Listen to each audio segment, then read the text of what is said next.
Assalamualaikum warahmatullahi wabarakatuh. Hadirin sekalian, alhamdulillah antum hadir di sini untuk mengasah kecerdasan spiritual, untuk menuntut ilmu agar kita makin berkualitas di hadapan Allah. Baik. Itu dimatikan bisa nggak, Pak?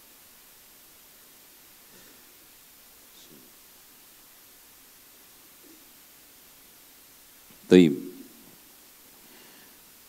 Judul yang kita angkat, nah ini enak, nggak berisik, adalah tumbal gendam pesugihan. Saya ingin jelaskan hakikat masing-masing, kemudian jenis-jenisnya, kemudian setelah itu kita kaitkan dengan hukum syariat.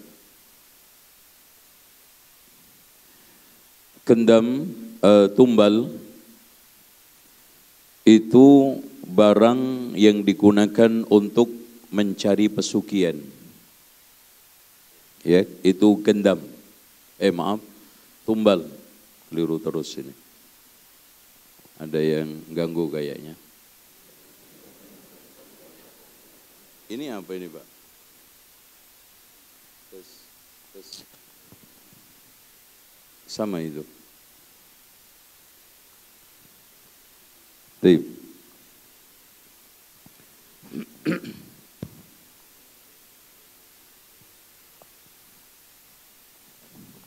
Gendam.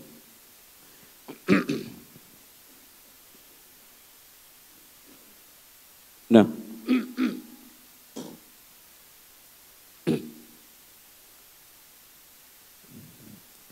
tumbal ini ada 7 macam yang populer yang dipakai oleh orang untuk mencari pesugihan. Ya. Yang pertama, tumbal umur dengan cara menjual umur. Jadi orang yang ingin mencari pesugihan itu menawarkan kepada jin untuk dikurangi umurnya dengan konsekuensi dikasih uang miliaran. Ini namanya tumbal umur. Mereka melakukan persemedian, persembahan, kemudian setelah terjadi kontak spiritual, maka dia siap untuk dikurangi umurnya. Ini yang disinyalir dilakukan oleh pesugihan itu otomatis dari kalimat sugih. Sugih itu apa? Kaya. Orang di dalam rangka mencari pesugihan itu ada yang normal, ada yang tidak normal, alias abnormal. Biasanya konsultan utamanya paranormal. Ya, paranormal itu nama lain dari dukun. Dukun menurut istilah orang kampungnya. Paranormal menurut istilah medianya. Orang pinter menurut istilah orang gobloknya. Iya, nggak sekolah dijulukin pinter, kalau nggak orang goblok yang juluki nggak mungkin. Nah, kiai khos berkaromah menurut istilah pesantrennya. Oke. Kemudian yang kedua, dengan cara tumbal nyawa musuh.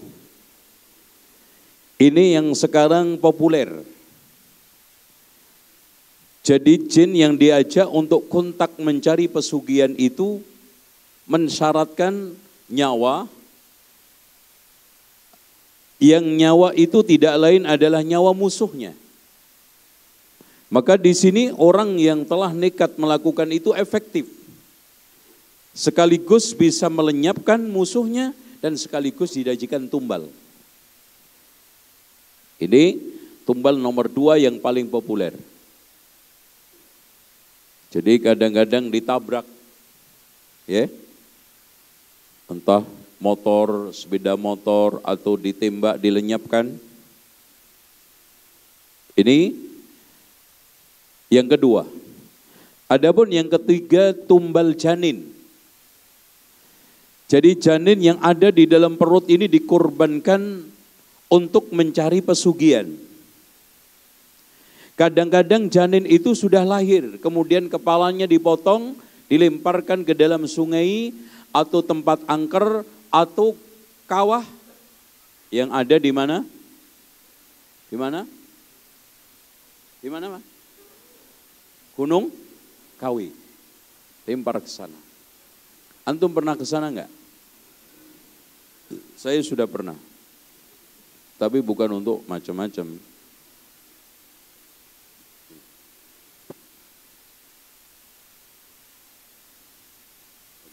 Minum kopi tadi.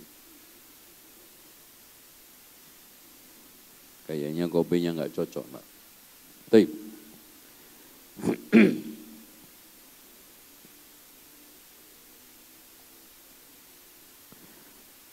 Kemudian yang keempat, tumbal keluarga sendiri. Jadi salah satu keluarganya dikorbankan untuk mencari kekayaan. Biasanya kalau paling populer istrinya, anaknya. Ya. Ini dikorbankan untuk mendapatkan kekayaan. Ada lagi tumbal ayam cemani, yaitu ayam hitam mulus. Dan ayam ini sangat populer karena diyakini oleh banyak dukun sebagai jelmaan dari setan. Dan sangat bagus kata mereka para dukun untuk menjadi tumbal. Dan di antara tumbal biasanya juga sekaligus juga telur angsa yang sudah busuk. Telur angsa. Ya. Ini juga dijadikan tumbal. Kemudian yang nomor 6, kambing kendit. Antum tahu enggak kambing kendit? Kambing hitam ada warnanya melingkar putih di perutnya. Ini juga sangat disukai oleh jin. Ya. Kemudian nyawa pelaku pesugihan.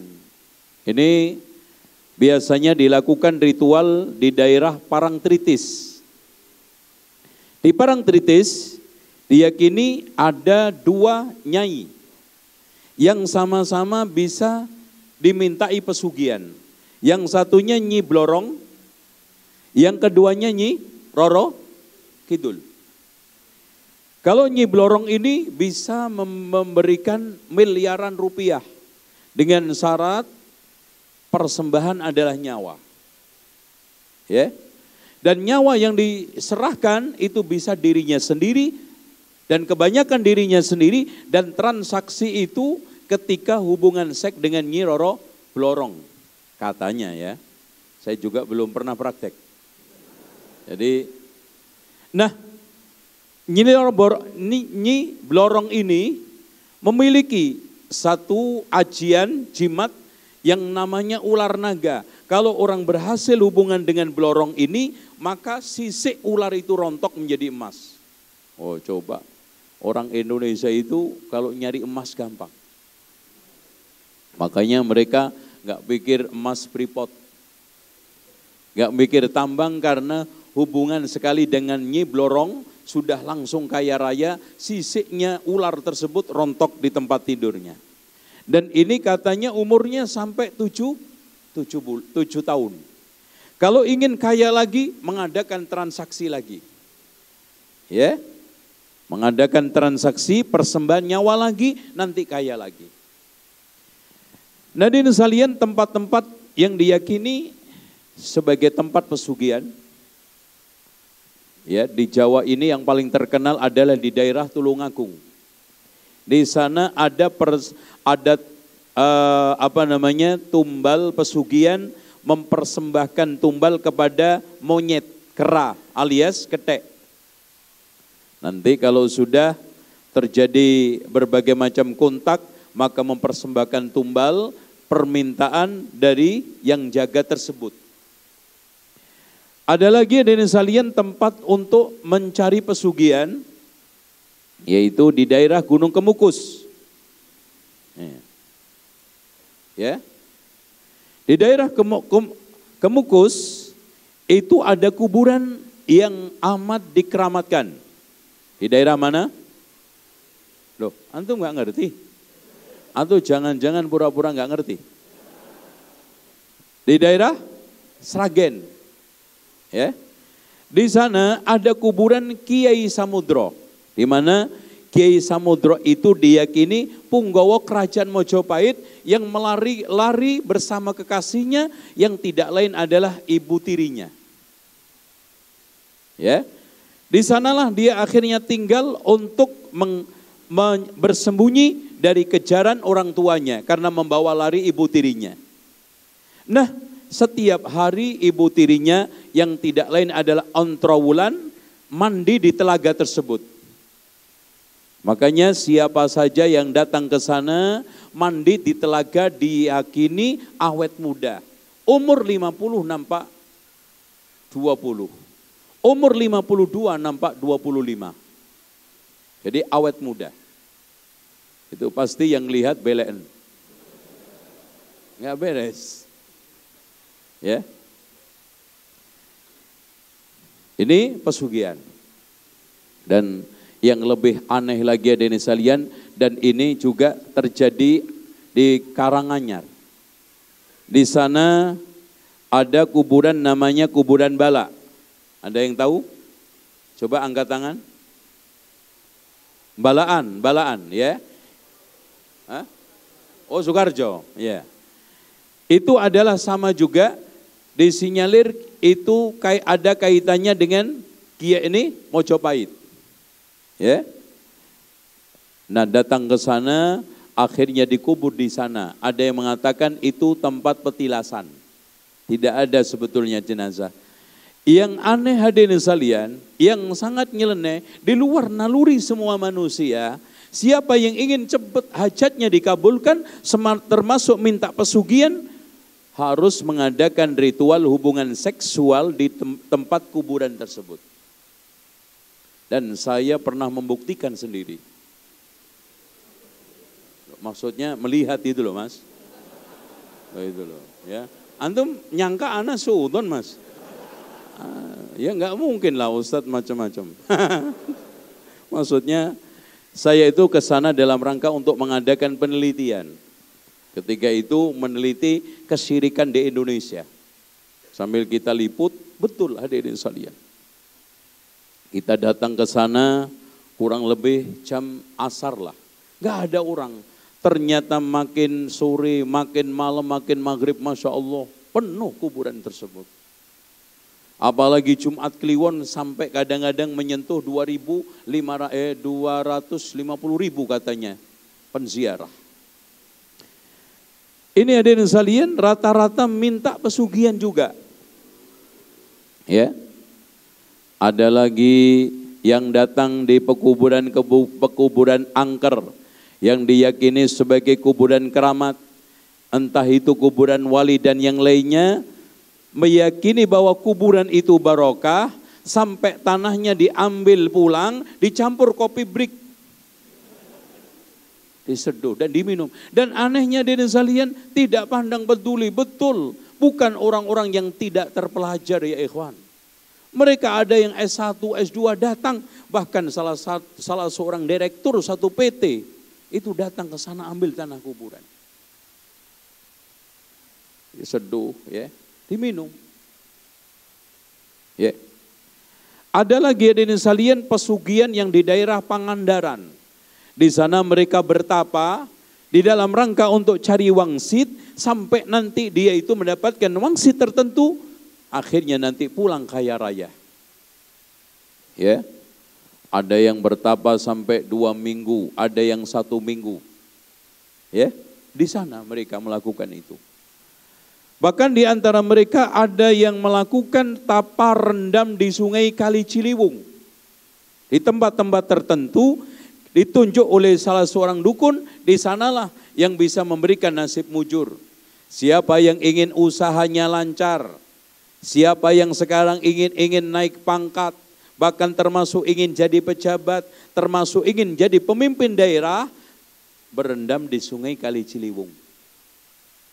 Ada lagi yang tidur 3 malam di kuburan salah seorang kuburan yang dianggap angker, 3 malam sambil telanjang. 3 malam sambil telanjang. Ada salah satu calon lurah, ya, supaya jadi dalam pemilihannya, maka dia tidur 3 malam sambil telanjang. Coba bayangkan Pak, perempuan. Ya kalau digigit ular gimana? Ya, apalagi ularnya kepala hitam, itu bahaya. Dan masih banyak hal yang mereka lakukan. Malah hadirin sekalian, di tempat antum sekarang ini, di daerah antum ada namanya kebo bule, ya toh? Di mana kebo bule itu adalah hadiah dari Bupati Ponorogo, dihadiahkan kepada Pakubuwono II. Dan dalam rangka untuk mengawal keris namanya Kiai Slamet yang dihadiahkan kepada Pakubuwono II, maka diarak namanya apa? Pucuk lampah. Cucuk lampah ya, cucuk lampah. Dihadiahkan kebo bule dan nenek moyangnya kebo bule yang dihadiahkan. Sampai beranak pinak sebelah ini 9, namun sekarang tinggal 6. Dan itu diarak setiap tanggal 1 Suro, 1 Muharram. Dan anehnya ada yang berebut megang-megang, ngelus-ngelus, kalau bisa ngelus barokah. Bahkan di antara mereka berebut kotorannya, nanti dibuat untuk pedak, barangkali bisa ngilangin jerawatnya daripada sekarang ke kosmetik mahal. Ada yang dicampurkan, ada yang digunakan untuk campuran pupuk padi supaya padinya apa? Tumbuh dengan baik.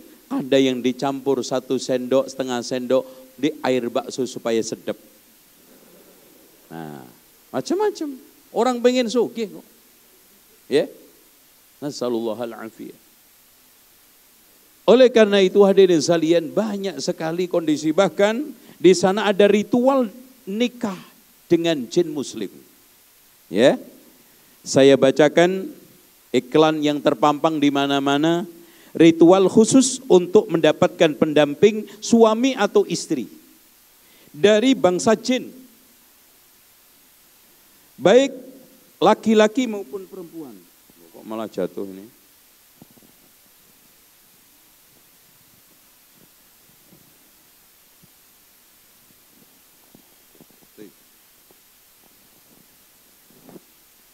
Ya. Kita akan mendapatkan satu partner jin yang berkelakuan baik karena jinnya muslim. Belum tentu. Padahal secara umum manusia itu lebih baik daripada jin. Manusia muslim ada yang enggak yang jelek? Ada enggak yang jelek? Ada. Banyak. Muslim yang pencopet, muslim yang koruptor, muslim, apalagi jin. Ia tidak mau disuruh untuk mencuri atau melakukan perbuatan haram, tapi akan membantu Anda dalam memecahkan persoalan, mempermudah masalah keuangan, memajukan usaha, melariskan usaha, dan memperoleh keyakinan. Jin muslim ini sangat patuh, setia, hormat pada kita selama kita di jalan Allah Subhanahu wa ta'ala. Coba. Subhanallah. Penipuan Pak. Bagaimana orang terkecoh. Ya. Sehingga orang-orang awam itu percaya banget. Loh, coba. Masa seperti ini salah? Salahnya apa? Jin sama manusia itu kan makhluk Allah, saling membantu kan gak apa-apa. Nah, itu kan gitu dalilnya. Kesaktiannya tidak perlu diragukan lagi. Anda hanya perlu berkenalan, lalu mengikuti ritualnya yang dibimbing langsung oleh para pakarnya, yaitu UMYK. Saya nggak sebut namanya, khawatir direkam nanti nyampe ke dia. Untuk seterusnya jin Islam milik Anda, selanjutnya terserah Anda pergunakan untuk apa. Mahar 3.900.000. Makanya hadirin sekalian, ini sebetulnya kajian akidah sekaligus juga kajian muamalah. Muamalah apa? Muamalah gaib. Itu kan gitu. Dan Rasulullah SAW mengatakan, menegaskan, tolong diperhatikan hadirin sekalian, naha Rasulullah sallallahu alaihi wasallam an samanil kalbi. Rasulullah SAW melarang harga anjing, wa hulwanil kahin, dan upah perdukunan, wa mahrul baghi, dan maharnya pelacuran. Coba Pak, memang zaman akhir itu barang-barang haram itu diperhalus mahar. Coba, padahal hadirin sekalian upah haram. Sama aja riba dikatakan bunga, sama. Ya, bahkan pelacuran sekarang dikasih gelar PSK, pekerja, pekerja seks komersial, berarti sah-sah saja orang kerja kok. Bahkan ada SPI-nya, Serikat Pekerja Indonesia. Itu kan gitu. Ada lagi minuman khamr dikasih nama apa? Yang kontol, drum, brandy, topi miring. Yang oplosan, ya, orang sekarang kan seneng oplosan, ya, khamr oplosan, cukri, campuran baygon, autan, pertus, dioplos, ya, kemudian diminum, ya mati sampean, ya kan gitu. Emang punya kesaktian apa, ya? Ya apa aja dioplos. Antum lihat sekarang rumah makan oplosan laris, agama oplosan ya laris, ya. Siapa aja yang sekarang ini pinter ngoplos, mau agama, mau sosial, mau politik, mau apa aja laris, termasuk perdukunan. Dioplos semi-semi apa? Kedokteran, medis, ada unsur dukunnya, ada unsur kiainya, ada unsur Qur'annya. Nah, ini baru bagus. Gitu. Ajimat asmara, mempercepat datangnya jodoh, mudah mendapatkan pacar, istri atau suami kaya. Nah, suami miskin nggak diminatin. Makanya kasihan antum jadi orang miskin. Memastikan dapat pekerjaan yang diidamkan, dagangan apa saja lancar, laku pesat, rezeki tak terduga, datang dari segala penjuru mata angin. Mudah naik pangkat karena disenangi dan dikabung atasan atau bawahan, dimanapun Anda berada, disegani lawan atau kawan, karena aura Anda memancar bersinar, berwibawa luar biasa, anti kejahatan. Kirim nama ayah, 3 helai rambut ubun-ubun, garansi uang kembali. Kalau enggak, cospleng. Ini kasihan dukun ini, enggak ngerti. Orang-orang kaya itu rata-rata botak. Kasihan dia, kehilangan pelanggan banyak. Coba kalau rambut gitok, ya laris. Waduh, profesor nyari, waduh, saya mau cari ilmu ajian ke dukun itu nggak punya rambut umbun-umbun, botak. Ini aneh. Susu asap kemenyan, merubah wajah tua menjadi muda, 40 tahun kelihatan 25 tahun. Oh, hebat. Bikin wajah gemerlap menjadi cerah ceria dan kelihatan tampil sempurna. Mengencangkan kulit wajah, badan Anda pasti tampil cantik, tampan sangat luar biasa di hadapan lawan jenis atau sejenis. Untuk pria, wanita, tanpa pantangan, efek samping, cocok buat sales, pekerja malam, hiburan, artis, serta umum. Ini enggak ada pemulung nih. Kasihan. Masya Allah, ya tukang beca enggak ada. Karena enggak punya duit.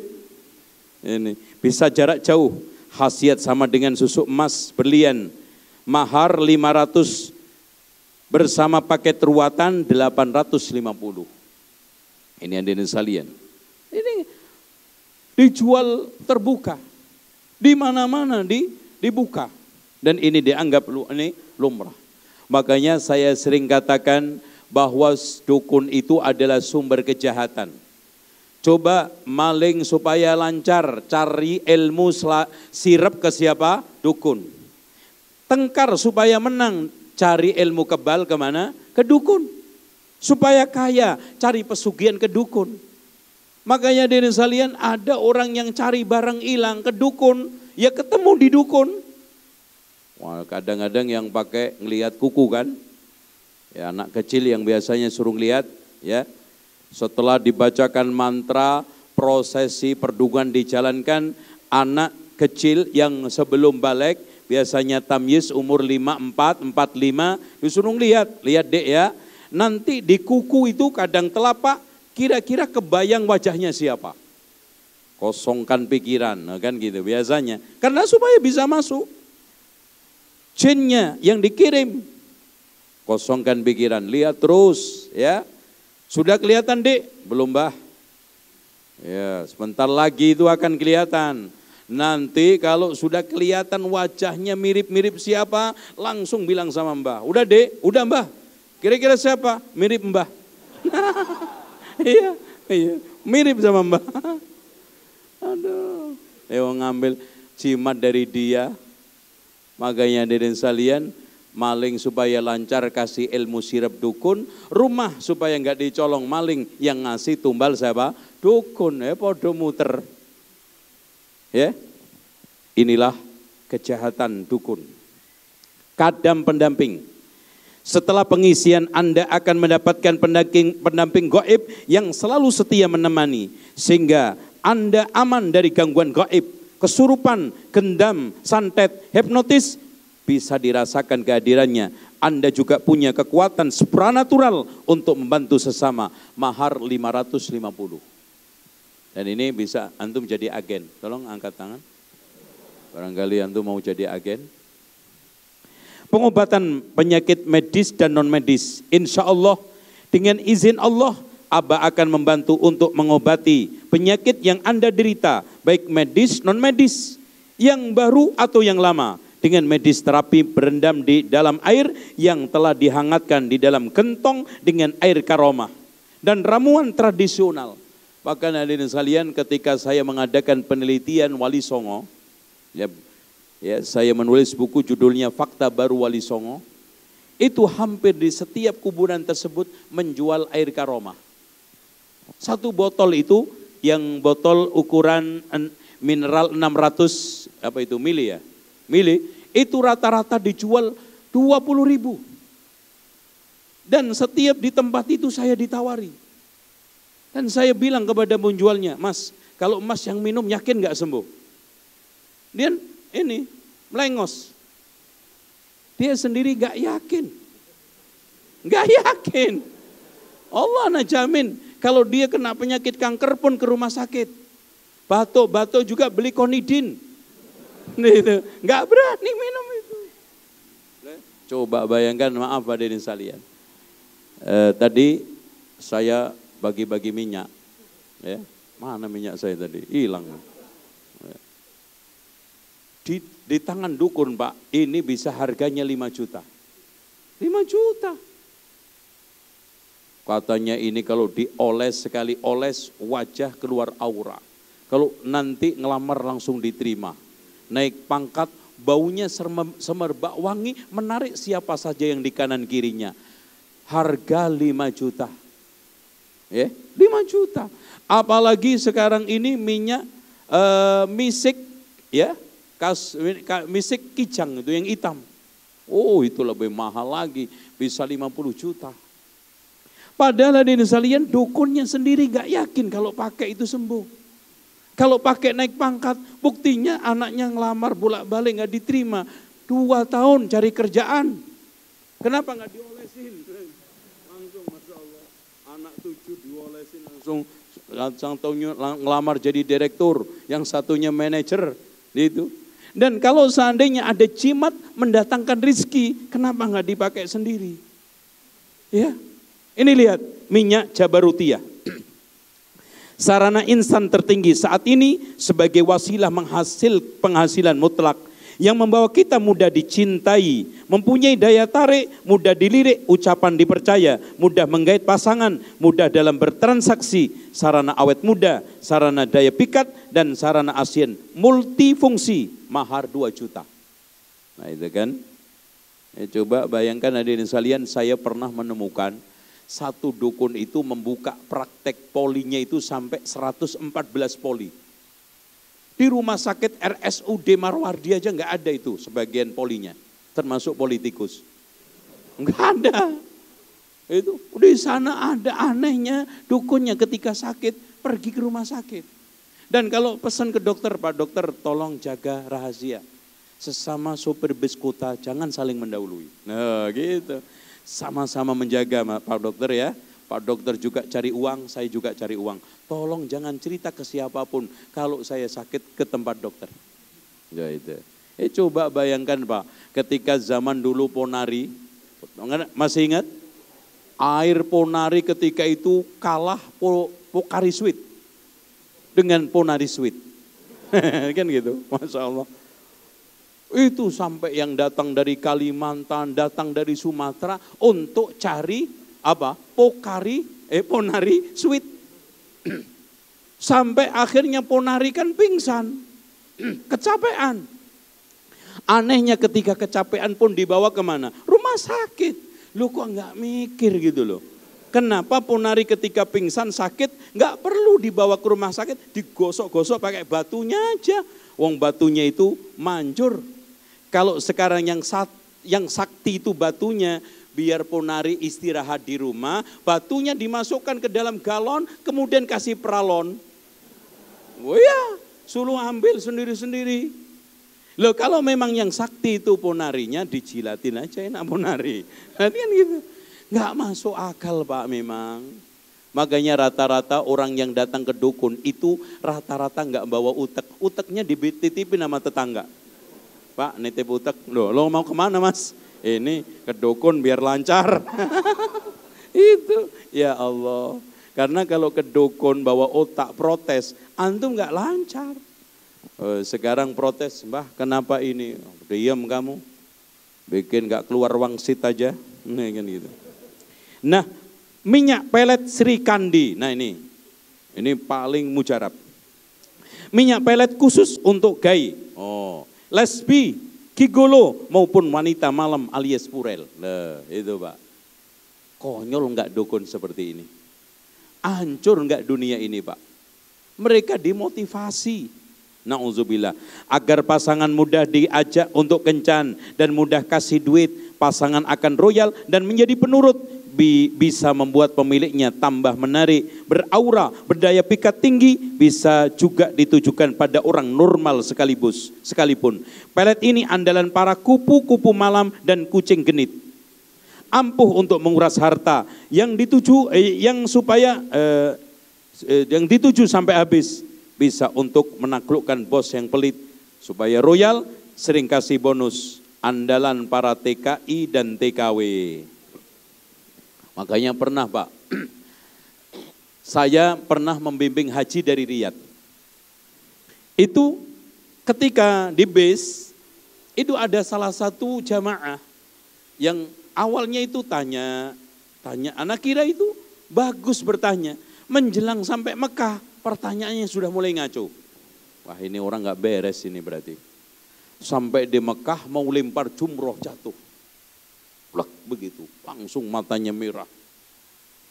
Langsung kita papah, sampai ke hotel kita ruqyah. Ternyata teriak batu. Kenapa ini? Batu itu tolong diambil. Mana? Kita telanjangi semuanya, kita copot pakaiannya, ternyata enggak temu batunya. Ternyata batu kulbuntek ketemu di sempak. Nampaknya mungkin saingan dengan batu Mina kayaknya. Batu kulbuntek kalah dia. Makanya hadirin sekalian, di sini sudah di tanah suci, membawa aneh-aneh. Itu setelah sembuh kita tanya, Pak kenapa Bapak? Iya Pak itu nyewa dari dukun Pak, per kontrak ini kerja 2 tahun, saya bayar ke dukun tersebut 2,5 juta. Coba bayangkan, untuk cari pesugihan. Padahal hadirin sekalian tanpa itu insya Allah akan lancar. Tanpa itu insya Allah kerja juga mendapatkan gaji. Asalkan kita profesional, amanah, semuanya akan suka sama kita. Tanpa harus pelet. Apalagi pakai pelet Dewi Lanjar, pelet Sri Kandi, ada pelet ajian jaran goyang, ada pelet semar mesem, dan yang lebih baik ini, lebih hebat lagi, baiat pintu rezeki. Insya Allah berfungsi untuk ketenangan batin, keberkahan rezeki, dan kejayaan usaha, serta pengelarisan dagang nomor 1 dengan metode zikir dan sodakoh terbukti mahar 2,5 juta. Nah ini ada cantik sepuntan, cantik dan menarik, selalu menjadi dambaan setiap wanita. Bagi wanita yang ingin cantik paranormal, bulan bisa mengatasi dengan ritual khusus, akan membuat wanita cantik dan menarik, serta aura berbinar, terang membuat semua orang tunduk dan takluk, terpikat pada kita, juga berguna untuk bisnis, jabatan, dan keartisan. Ini pertanian nggak ada. Nggak pernah, ya duitnya nggak banyak. Pokoknya gini Pak, namanya aja dukun, nih ono udune pasti rukun. Kalau antum datang nggak punya duit, nggak ada duit, nggak akan bakal keluar. Ya bohong aja kalau seandainya seikhlasnya nggak ada. Semuanya ada maharnya. Ya. Sebelum ritual bercermin, setelah ritual bercermin kembali, saksikan perbedaan spontan tanpa memasukkan benda. Aman untuk kesehatan, semua pengisian tanpa pantangan, tanpa efek samping, permanen, terbuka untuk semua agama, dan tidak bertentangan dengan ajaran agama manapun. Ini namanya jimat liberal. Ya, ini jimat liberal, ya, karena untuk semua kalangan agama. Ya. Nah, ini yang paling menarik, santet sabdopati. Sekali santet langsung, sampai dewe loh yang saya ngomong ya. Dan ini Mas, tahu nggak maharnya bisa sampai 75 juta, 150 juta. Karena ada garansinya, tidak tembus dijamin balik. Santet ini cocok bagi orang yang bermasalah dengan rekan bisnis apapun, dendam apapun juga diancam lawan, karena santet ini mampu melumpuhkan bahkan mematikan lawan Anda. Assallallahu afiyah. Itu yang terjadi, makanya ikhwan, sekarang hati-hati. Antum mendekatkan diri kepada Allah. Karena apa? Karena orang hubungan dengan jin, dunia gaib, dalam istilah mereka sebetulnya mistik, itu sudah sangat parah di Indonesia. Sehingga jin-jin ini diundang keluar. Yang aslinya masing-masing punya alam. Akhirnya di sini ada yang melakukan transmigrasi. Bahkan melakukan apa?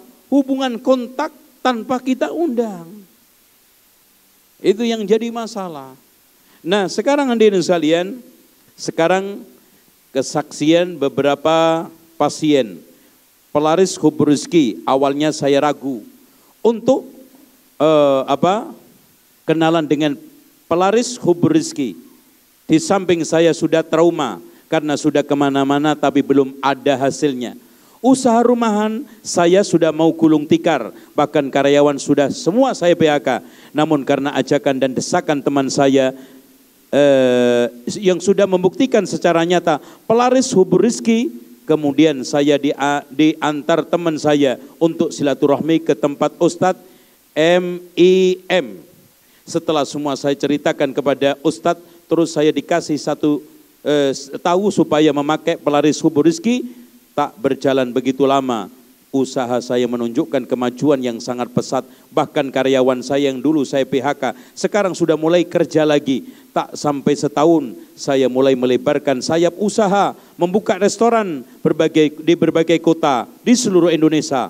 Sebelum dan sesudahnya, saya haturkan, saya ucapkan beribu-ribu terima kasih kepada Pak Ustadz. Ini rata-rata seperti itu Pak.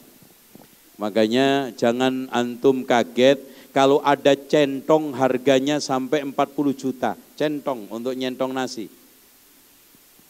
Supaya nanti disajikan jadi menarik. Jadi apa? Ketagihan. Jangan antum kaget kalau ada katok bekas dalam harganya sampai 5 juta. Karena nanti ketika masak kuahnya dicelupkan. Celup begini. Ini. Habis itu dicantolkan. Loh, ini enggak ngarang. Bahkan kadang-kadang BH. Dan yang diminta semua BH bekas, katok dalam bekas. Nah itu. Yang lebih parah lagi, ada yang dicampur dengan guntingan Al-Quran sama darah haid. Oh itu yang lebih parah lagi Pak. Ada di antara mereka santet itu malah pakai Al-Quran itu dijadikan gapya, dijadikan sandal, kemudian dibawa ke toilet sambil buang hajat pakai sepatu atau sandal yang terbuat dari Al-Quran. Na'udzubillah. Ada yang di antara mereka sambil dalam keadaan junub duduki Al-Quran baca mantra. Dan mantra itu sebetulnya coba jabi biasanya untuk memanggil kontak dengan jin. Makanya mantra itu macam-macam. Ada mantra kulhu sungsang, ada mantra kul kutuk kadal kesit, ya pasti deh. Kul pasti kutuk, kadal pasti kesit.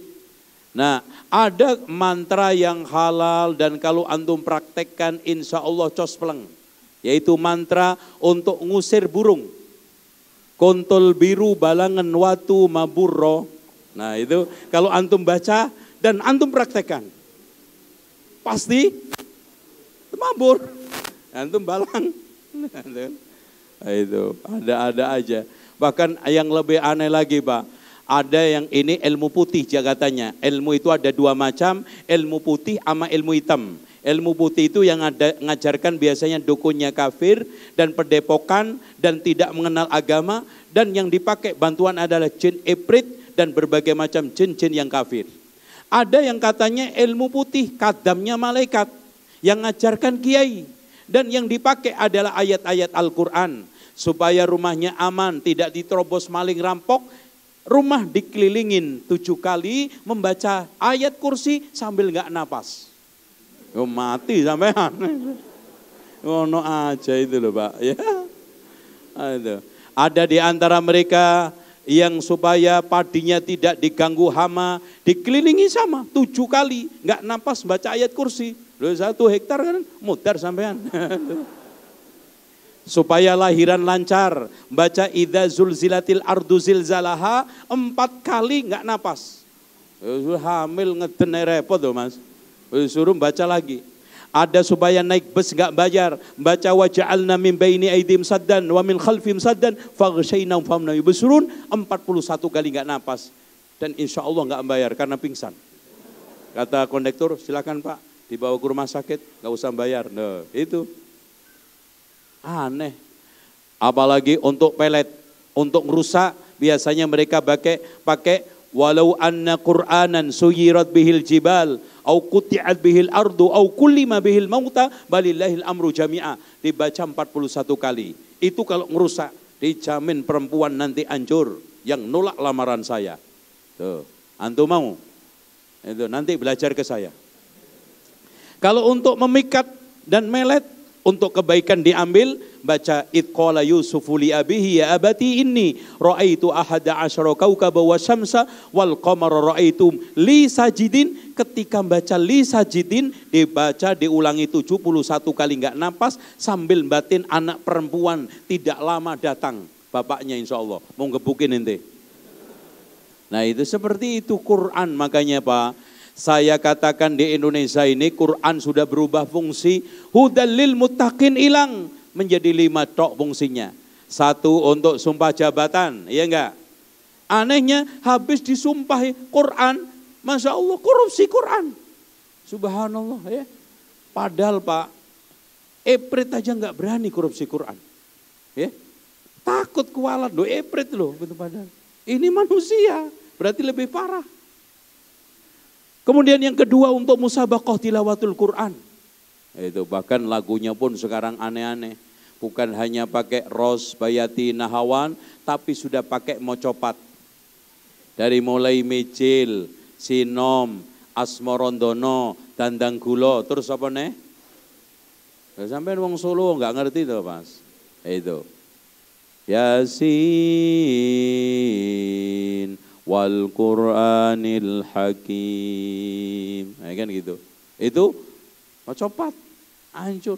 Dan ya ikhwan sekarang tinggal lagu tok.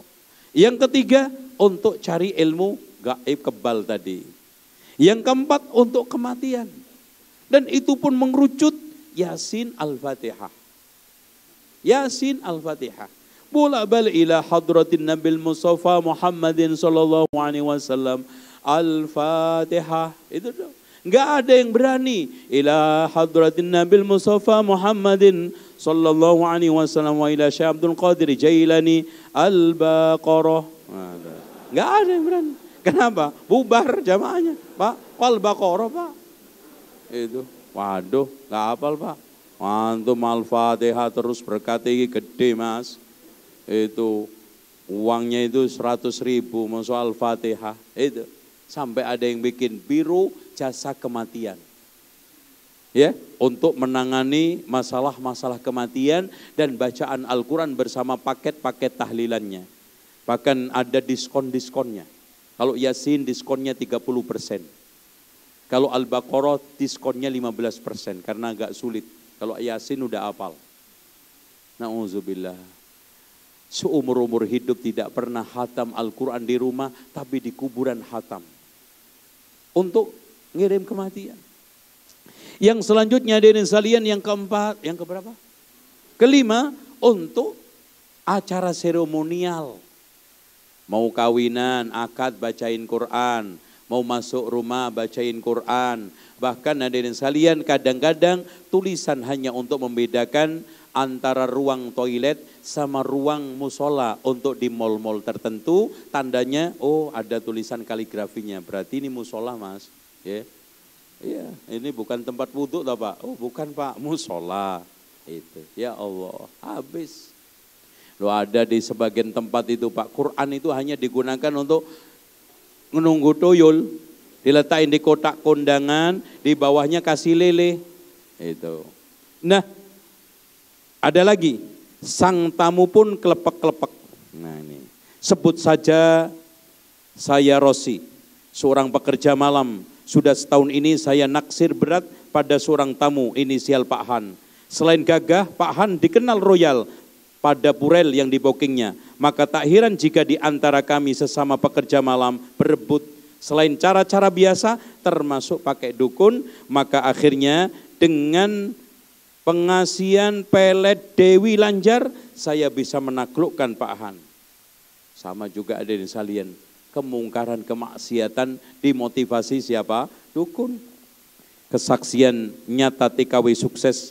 Sebelum saya ucapkan banyak terima kasih kepada Pak Ustadz, karena tanpa ajian nirwana, mungkin saya tidak seperti saat ini. Masya Allah. Mana Allah, mana sekarang ini tawakal. Tawakal alal hayyil ladzi la yamut. Majikan tambah baik dan tidak kasar. Saya dianggap sebagai keluarga sendiri, selalu dikasih bonus. Di kampung saya sudah bisa beli sawah, rumah, tempat usaha untuk keluarga. Bahkan tiap minggu saya pasti libur, sampai-sampai teman saya pada iri melihat majikan saya berubah 180 derajat. Dan yang lainnya, Masya Allah. Nah, sekarang hadirin sekalian, di antaranya saya ingin sampaikan ada sebab kenapa orang-orang Indonesia, wabil khusus kaum muslimin sekarang banyak terjerat kepada cara-cara mencari pesugihan yang tidak normal. Di antaranya adalah latar belakang bangsa Indonesia yang masih mewarisi keyakinan melekat animisme, dinamisme, bahkan Hindu-Buddha. Nah, disinilah muncul berbagai macam keyakinan-keyakinan yang aneh. Kemudian yang kedua, mereka tidak berpegang teguh pada akidah yang benar. Ya, bahkan jauh dari ilmu agama. Pengajian jarang, petua ulama tidak mau didengar. Bahkan maaf hadirin sekalian, kadang-kadang ikut ngaji pun atau dengar khutbah pun sambil ngantuk. Ya, dan yang khutbah pun memang menjadi pil tidur. Ya, Masya Allah, kadang-kadang orang itu nggak bisa tidur ke masjid untuk Jumat langsung tidur. Malah kangen dia, Masya Allah. Habis khutbah langsung datangin Ustadz, terima kasih Pak Ustadz. Pak Ustadz telah membantu saya, Alhamdulillah. Khutbah saya bagus ya Pak ya? Enggak Pak, saya di rumah susah tidur. Setelah mendengar khutbah ini Pak, bisa tidur Pak Ustadz. Masya Allah, kurang ajar ente. Ya. Kurang sabar dalam menerima ujian kemiskinan, baik yang menimpa para dukun maupun para pasien. Dukunnya juga butuh duit. Sementara pasiennya juga pengen duit.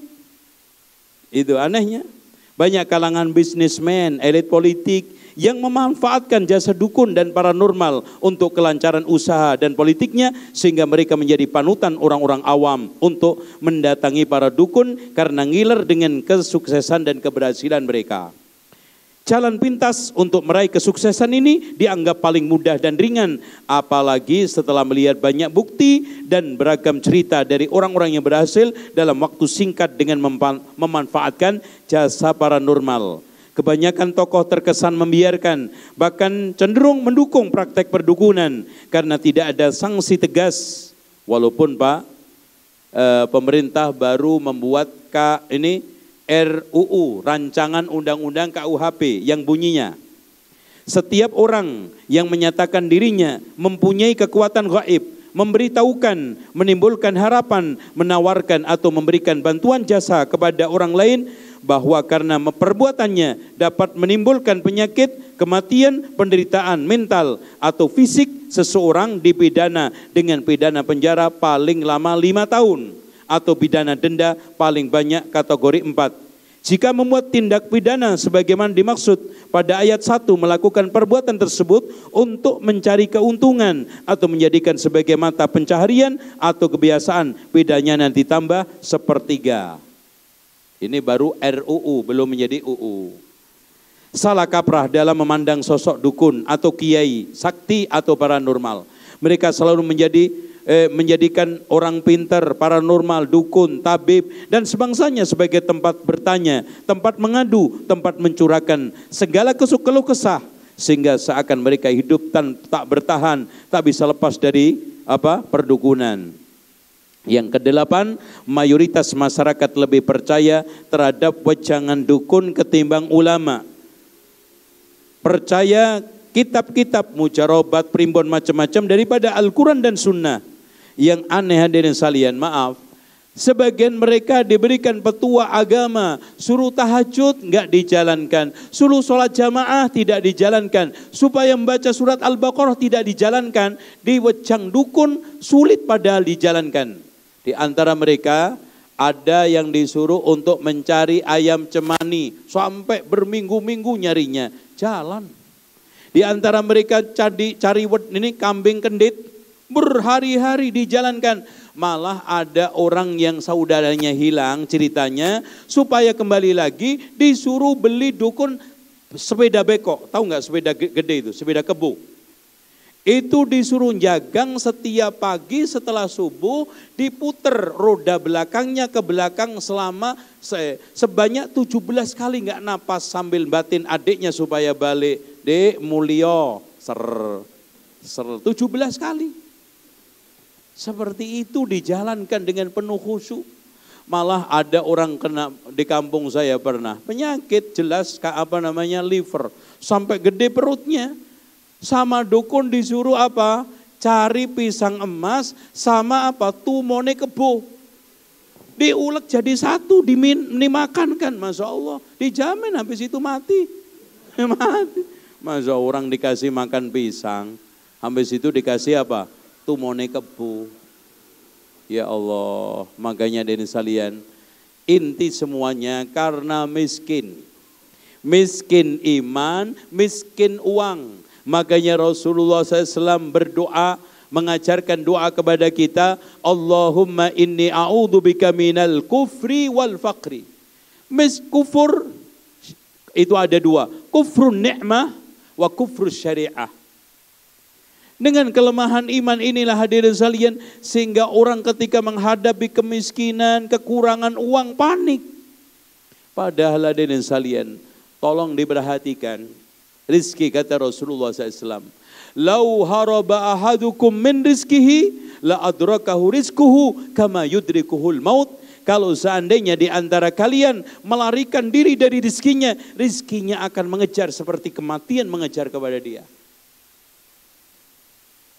Makanya Rasulullah SAW menegaskan, fa inna Jibril alqa fi ru'i, sesungguhnya Jibril telah memberikan wahyu kepada saya. Fa inna ahadan lan yakhruja minad dunya hatta yustakmala rizquhu, Sesungguhnya seorang tidak akan keluar dari dunia ini sebelum dipenuhi rizkinya. Nggak mungkin. Kurang 1 perak pun, 1 rupiah pun Allah akan tahan dan tidak dimatikan sebelum dikasih semua. Makanya kata Rasulullah SAW, fattaqullaha, bertakwalah kamu kepada Allah, wa ajmilu fit talab, perbaikilah di dalam mencari rezeki. Wala yastabti'anna ahadum rizqahu, ya, jangan di antara kalian merasa lamban datangnya rezeki. Ya, jangan, semua sudah dibagikan Allah. Fa in istabta'a ahadum rizqahu fala yatlubanna bi maksiatin. Jika kalian merasa benar-benar lamban datangnya rezeki, jangan dicari dengan cara maksiat. Fa inna fadlallahi, karunia Allah tidak bisa dicari dengan cara maksiat. Ya ikhwan, tolong diperhatikan. Ayam yang antum pelihara pernah enggak cari pesugihan? Hidup dia, anaknya 15. Padahal modal patok sama ceker, nggak pernah pakai ajian Dewi Lanjar, ajian Semar Mesem. Lu masuk antum kalah, tawakal dia. Makanya Rasulullah memberikan satu gambaran tawakal kepada apa? Burung. Lau annakum tatawakkaluna 'ala Allah, kalau seandainya kalian bertawakal kepada Allah dengan sebenar-benarnya, la razaqakum kama yarzuqut thair, Allah akan berikan rezeki kepada kalian seperti Allah berikan kepada burung. Yaghdu himasa, pergi perutnya kosong, wa yaruhu bitona, kembali dia kekenyangan. Masya Allah. Dan hebatnya Pak, burung ini enggak kuliahan. Ya, nggak pernah belajar, apalagi S1. Dan dia tidak punya ijazah apapun. Hidup, dan Rasulullah di sini bukan menyuruh kita untuk meniru pola cari duitnya burung, pola cari rizkinya burung, tidak. Tetapi Rasulullah SAW memerintahkan kita agar meniru pola tawakalnya burung.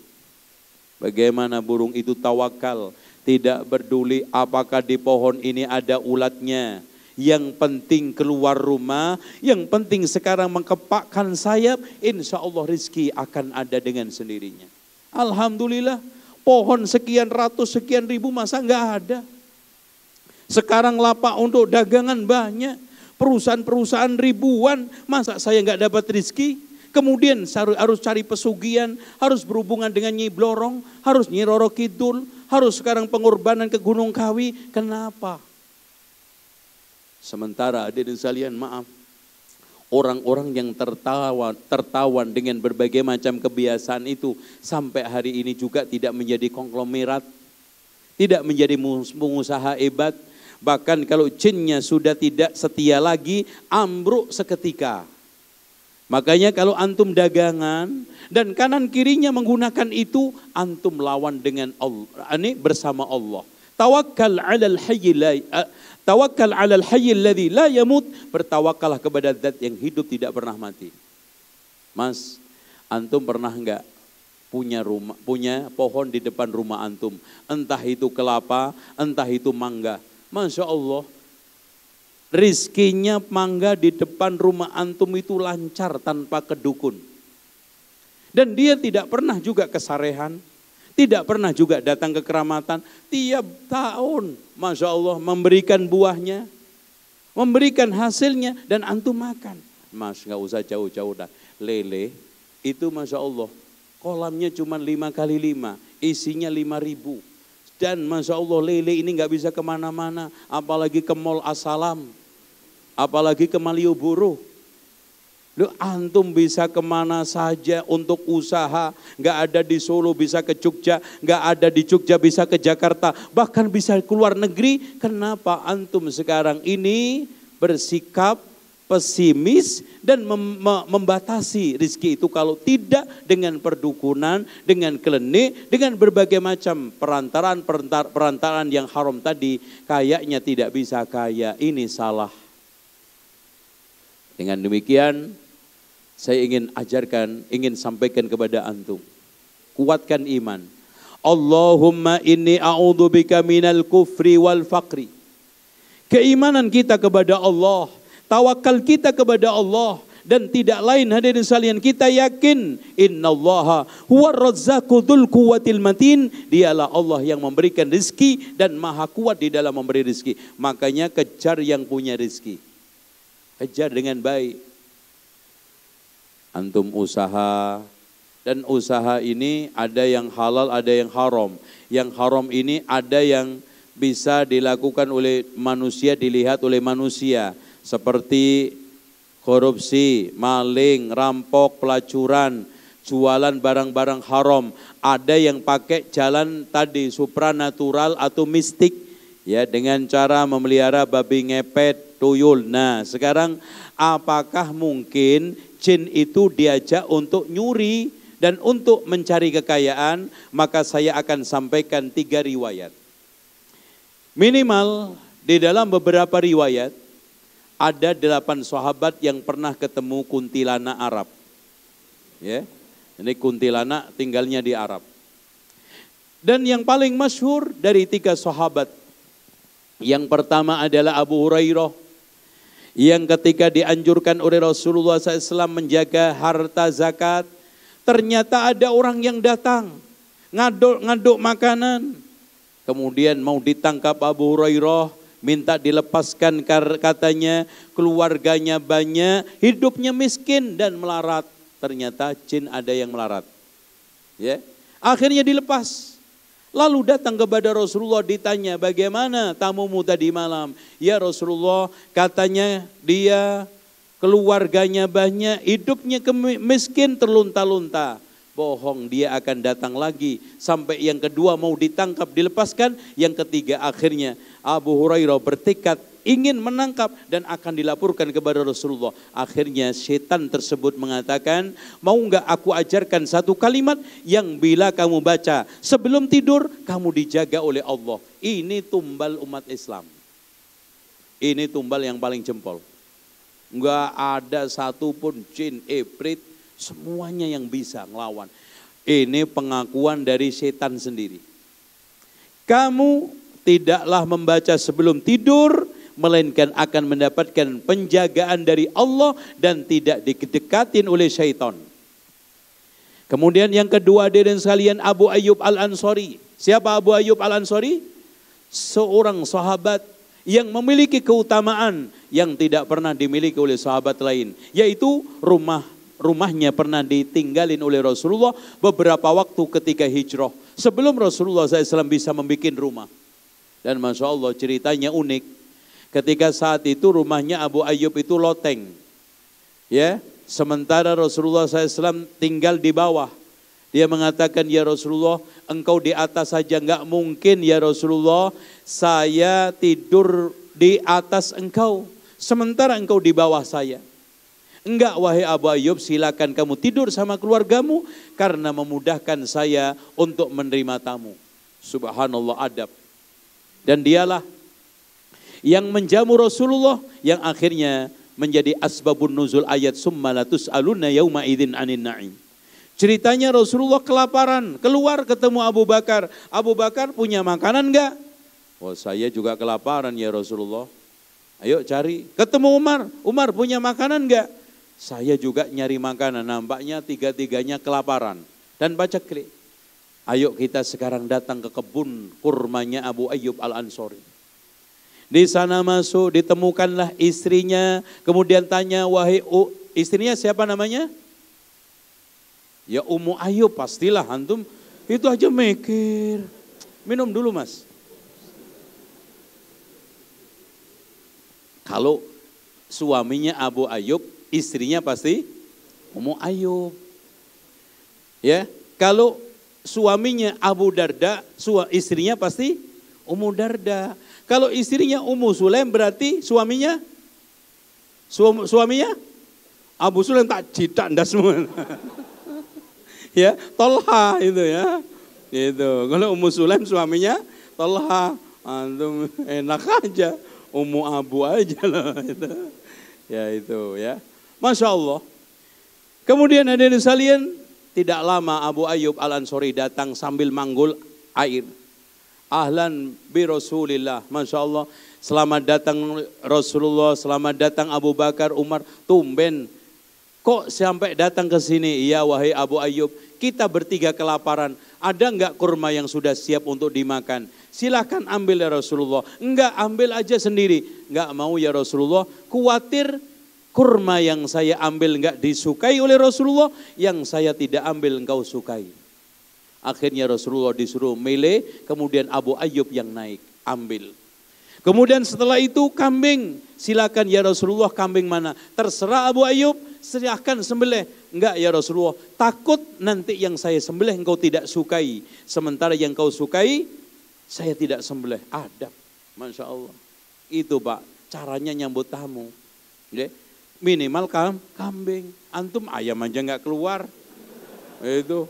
Kadang-kadang di Jawa itu Masya Allah, keliling tamu 5, apalagi hari raya, itu air terus. Makanya setelah bertamu langsung pulang kencing. Itu makan enggak, ayam enggak keluar, kambing apalagi, minum terus. Aduh, Mas maaf, anak mau ke toilet. Ya Allah.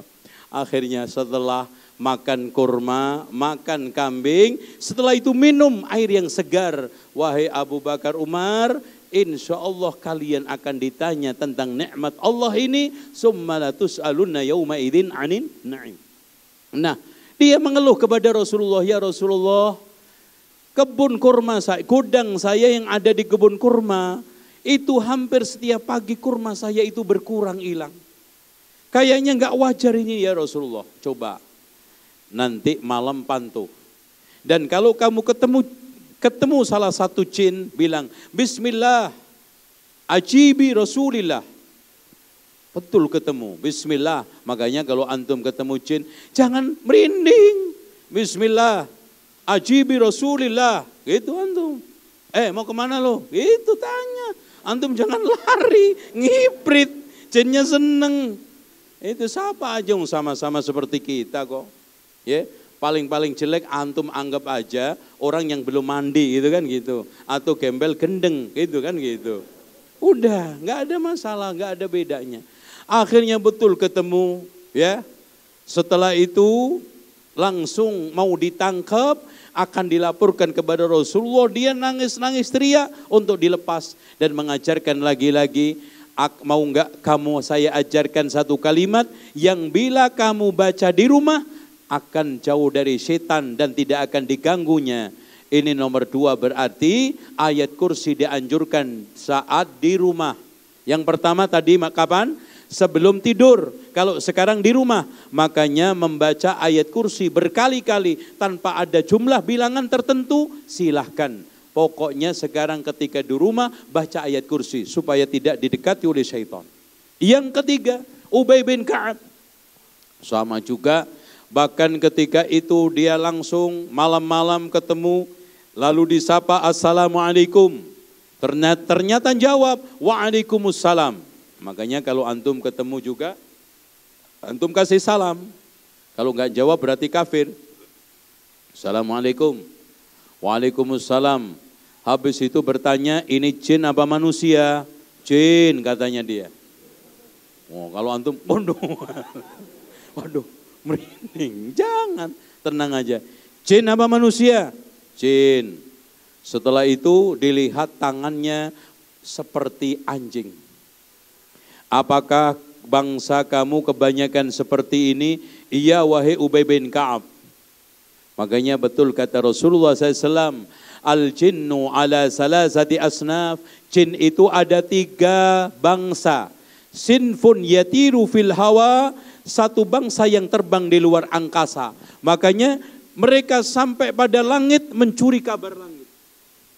Disebutkan dalam hadis Rasulullah, hatta yulqiha ala udunis sahir awil kahin, sampai diberikan kepada tukang sihir dan dukun.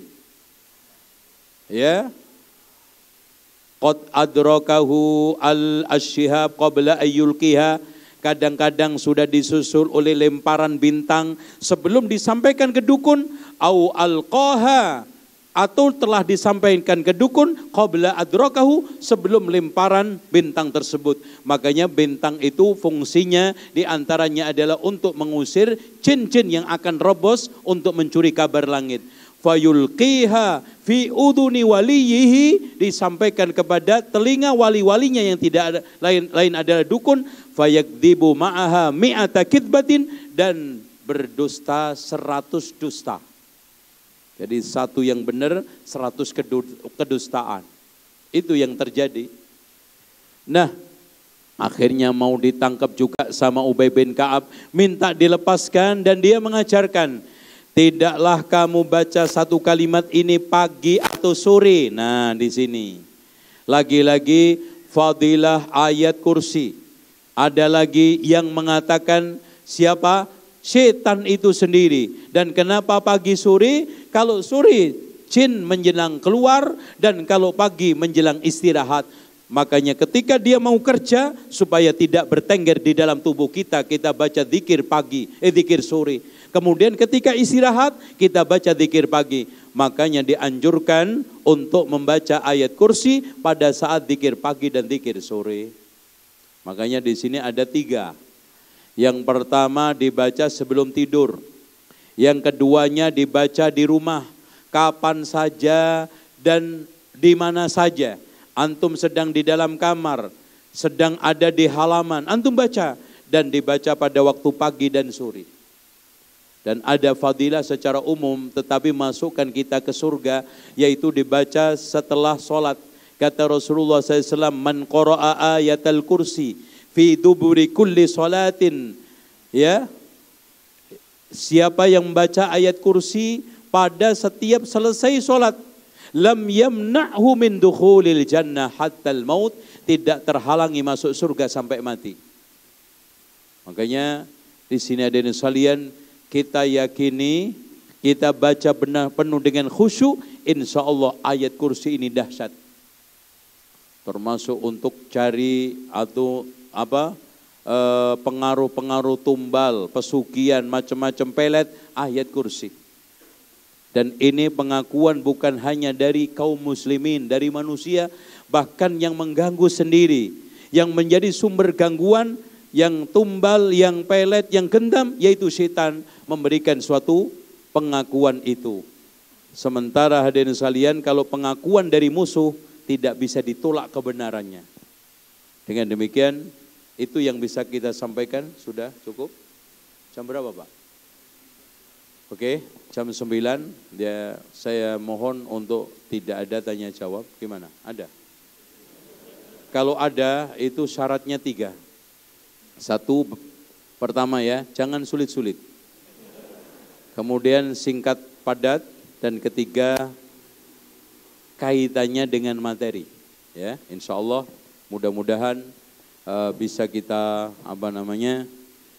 menemukan hal-hal yang baru. Mungkin antum juga punya pengalaman-pengalaman, kita tukar tambah. Ya silakan. Tafadhol.